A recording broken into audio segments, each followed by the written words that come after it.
Le 2 novembre 1834, l'Atlas arrive à Port-Louis de Calcutta d'Inde avec 36 coolies à bord qui signent un contrat comme laboureur pour 5 ans. Mais quelques années auparavant, précisément en 1829, un propriétaire sucrier finit sentir que l'esclavage pour abolir bientôt. Et donc, une fait un chinois de Penang, une île qui trouve en Malaisie.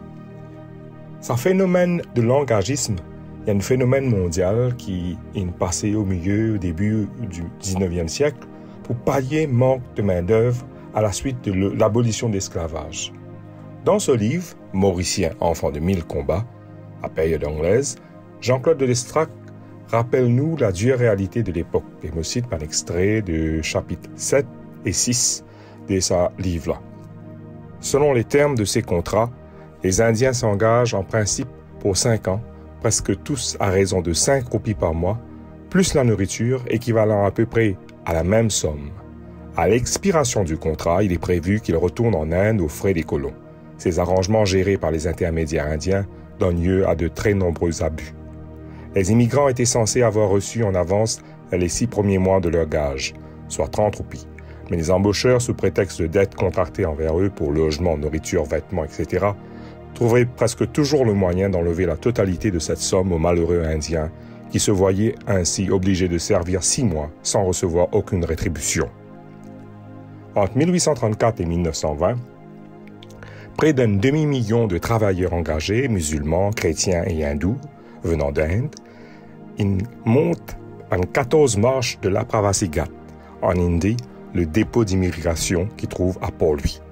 Ce lieu est protégé comme un monument national sous le National Heritage Fund Act 2003 et le Apravasi Ghat Trust Fund Act 2001. Il aussi devient un site protégé en l'UNESCO comme patrimoine mondial. Si l'important qui nous rappelle nos passés, il est tout aussi important de connaître qui peut faire de ce passé-là. Alors qu'il y a un lieu de souvenir, il récemment trouve un défilé de cortège de gerbes et de discours. Il de nous devoir pour poser une question. Pose nous-mêmes une question quant au présent. Qu'en est-il de nous l'attitude envers les immigrés, envers l'étranger? Est-ce que la société, notamment mauricienne, évolue positivement dans sa pratique et dans l'accueil de l'immigré? En Europe, et comme dans d'autres pays, la montée du nationalisme réveille un souvenir pas trop lointain d'un climat d'avant-guerre des années 30. Ainsi, l'important rappelle-nous du passé afin qu'il ne nous pas répète la même erreur. Le passé, bien inspire-nous à faire mieux. Motiakonta relève la petite histoire dans la grande histoire de l'engagisme. Et pour les détails de ce récit, je recommande l'article de l'historien Satyendra Pirtum dans le Mauritius Times du 7 novembre 2007, qui est accessible sur Internet, The Untold Story of Immigrant Rimoni, 1813-1905. En une phrase, c'est l'histoire de Rimoni qui a forcé Kitlen pour une raison économique. Rimoni, c'est une madame qui n'est plus capable de payer sa dette qu'il a accumulée, surtout après le décès de son mari boutiquier, et un créancier a saisi sur la case en Inde. Et maintenant, il a le choix, alors qu'il est âgé de 30 ans, pour exiler avec son jeune fils de 12 ans pour sa petite île au fond de l'océan Indien, Mauritius. Il arrive Maurice le 25 janvier 1843 et après divers péripéties, problèmes. Sa femme-là, il y a une travailleuse, il y a une bosseuse. Mais il peut finir par une propriétaire, même s'il reste veuve. Il est propriétaire de plusieurs emplants de terrain à Montagne Longue, entre autres. Rimoni, c'est l'exemple même du triomphe ou l'échec de la fatalité. Dans la Bible, nous trouvons un déplacé également. Plusieurs exemples. Le peuple d'Israël lui-même s'est retrouvé en Égypte à cause d'une dure famine. Avec Moïse, 400 ans plus tard, voilà qu'ils sautent de l'emprise du pharaon qui impose toutes sortes de conditions de travail pénibles. Il est intéressant de constater que dans la Bible, l'ordre est donné au peuple de Dieu de ne pas exploiter l'étranger. Voilà ce qui nous lit dans Lévitique, chapitre 19, versets 33 à 34, qui se trouve dans l'Ancien Testament.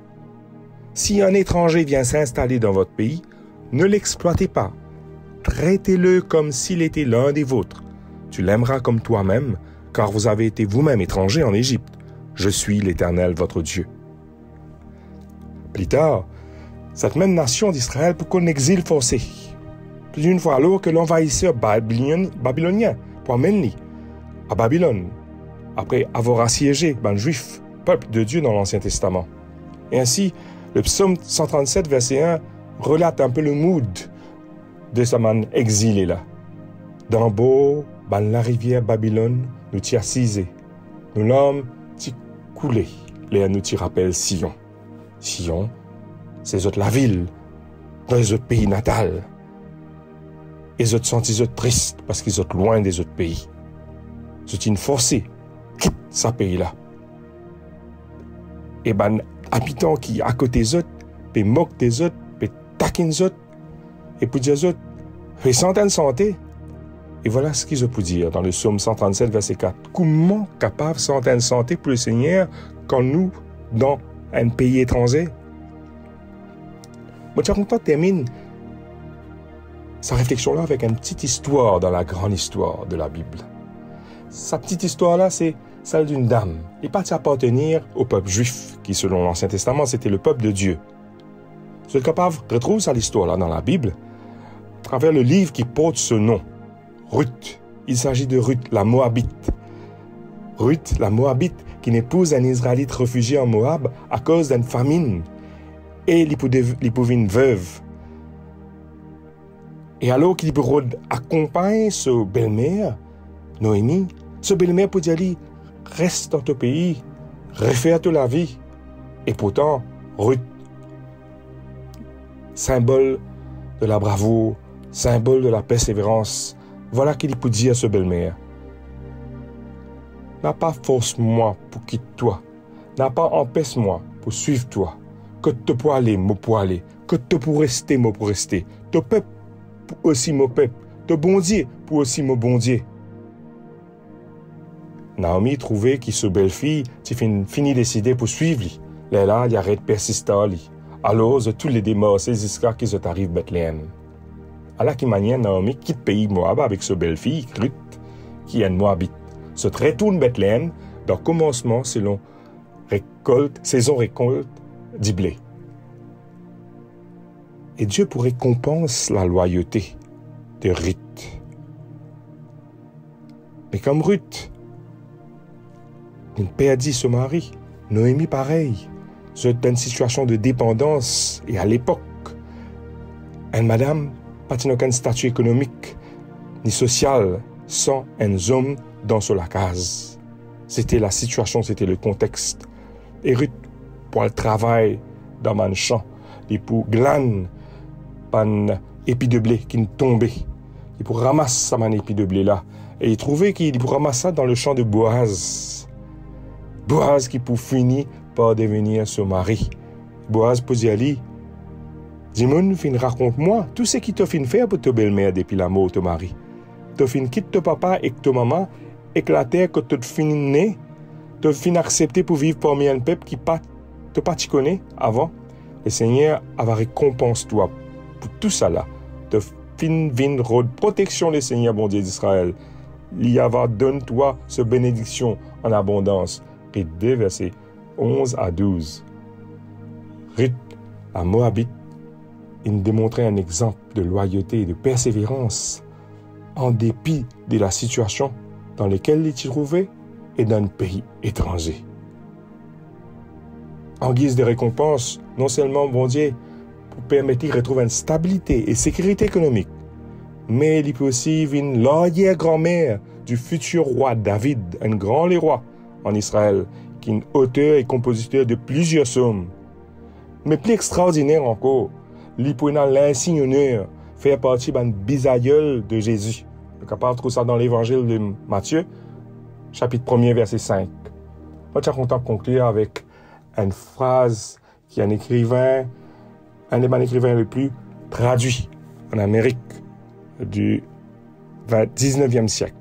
il dit, quand nous rappelle nous l'histoire, toute une étape qui nous parcourir, nous progrès, jusqu'à nous l'état actuel, je suis capable de dire, loué soit le Seigneur. Lorsqu'il me constate tout ce que le Seigneur a accompli, me remplit d'étonnement et confiance dans le Christ nous chef. Nous peinons rien pour craindre de l'avenir, si ce n'est oublier la façon dont le Seigneur nous conduit à nous et ce bon enseignement du passé.